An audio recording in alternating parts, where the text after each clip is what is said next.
2월 29일 토요일 새벽 말씀입니다. 먼저 기도하겠습니다. 이 세상의 모든 만물을 주관하시고 뜻대로 이루시는 그 하나님을 우리 아버지로 부르게 하시고 섬기게 하시니 감사합니다. 오늘 하루도 하나님께서 우리의 삶을 인도하심을 믿고 나아가는 하루가 되게 하여 주옵소서. 말씀을 통하여 하나님의 인도하심을 보게 하여 주옵소서. 예수님의 이름으로 기도합니다. 아멘.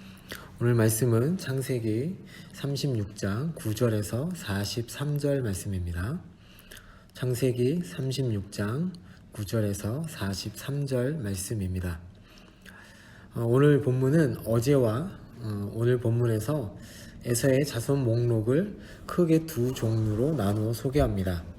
어제는 에서가 가나에서 얻은 자손들과 그들이 세일로 간 이야기를 말한다면 오늘 본문은 에서의 자손 목록을 크게 두 종류로 나누어 소개합니다. 9절에서 14절은 에서의 후손들의 목록으로 세 아내와 아들들 그리고 그 아들들이 낳은 손자들의 목록입니다. 그리고 15절에서 19절은 에서 족장들의 목록으로 족장들이 나열됩니다. 그런데 이 목록은 겹치는 부분들이 있습니다. 그 족보들의 특징을 보면 이렇습니다. 에서의 1대, 2대 후손은 야곱의 아들들과 마찬가지로 12명으로 구성되어 있습니다. 첫 번째 목록의 자손들의 목록에서 첫 딥나를 통해 낳은 아말렉이 서자로 취급되어서 빠지면 12명이 됩니다. 이 창세기 저자는 명부에 오를 자를 선택하여서 10이라는 숫자에 맞춰서 족보를 기록하고 있습니다. 오늘 족보에서 눈에 띄는 사람들이 있습니다. 11절에 보시면 엘리바스의 아들 대만이 나오는데 이 대만은 훗날 에돔 땅에 대한 별칭으로 사용됩니다. 오늘 페트라라는 곳이 바로 이곳입니다.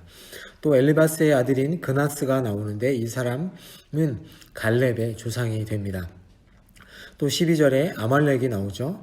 이 아말렉은 첩의 아들로 에서의 12명의 족보에 들어가지 못합니다. 그의 후손인 아말렉 족속은 이스라엘 초기부터 끈질기게 이스라엘을 괴롭힌 족속으로 나옵니다. 이스라엘 백성이 출애굽하여 광야를 갈 때 뒤에 처져서 힘들어하는 노약자와 여자와 아이들을 공격한 아주 비열한 족속으로 나오죠. 영원토록 이스라엘의 적이 된 족속입니다. 두 번째 목록을 보시면 1대와 2대 후손들을 이제 각 지파의 기원이 된 족장으로 한 번 더 소개하는 목록입니다.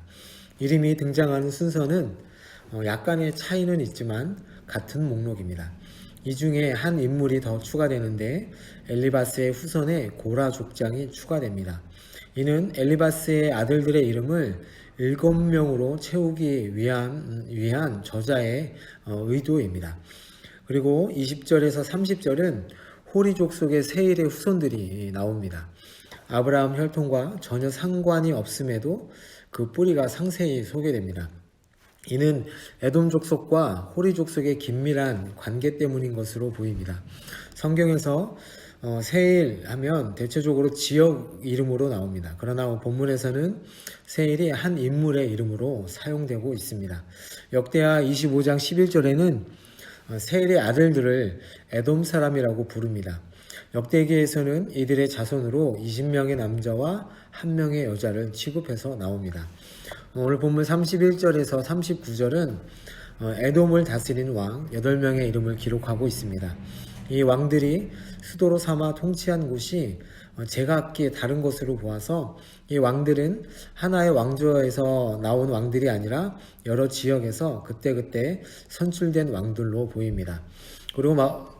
그리고 마지막으로 40절에서 43절은 에서에게서 나온 족장들 총 11명을 언급합니다. 그리고 마지막에 43절에 에돔 족속의 조상은 에서더라 라는 말로 마무리합니다. 이 말은 1절에 에서 곧 에돔의 족보는 이러하니나와 한 쌍이 되어서 중간에 있는 모든 것을 감싸고 있습니다. 창세기 저자는 에서의 자손들에 대해서는 이처럼 자세히 기록하지만 정작 그 에서의 죽음에 대해서는 전혀 언급하지 않는데 그 이유가 있습니다.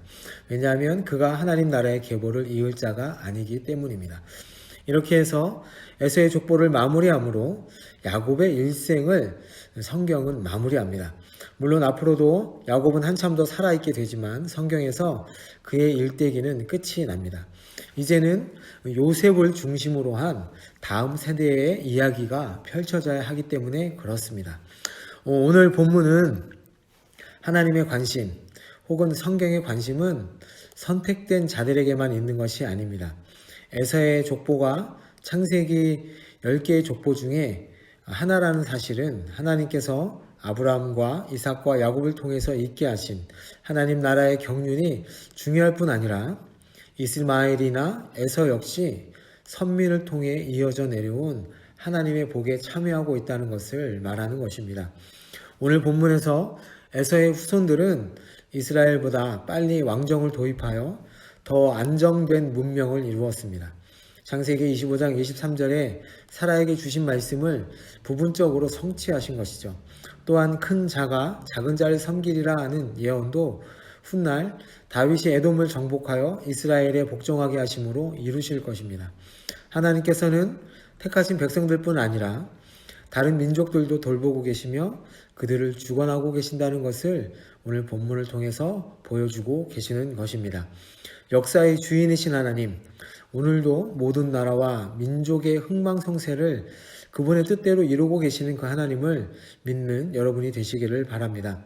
지금 일어나고 있는 전염병 또한 하나님의 손 안에 있음을 인정하며 하나님의 공의와 뜻이 드러나는 시간이 되게 해달라고, 그리고 고통 가운데 있는 사람들을 긍휼히 여겨주시기를, 빨리 진정되기를 기도하며 나아가는 오늘 하루가 되기를 예수님의 이름으로 축복합니다. 아멘.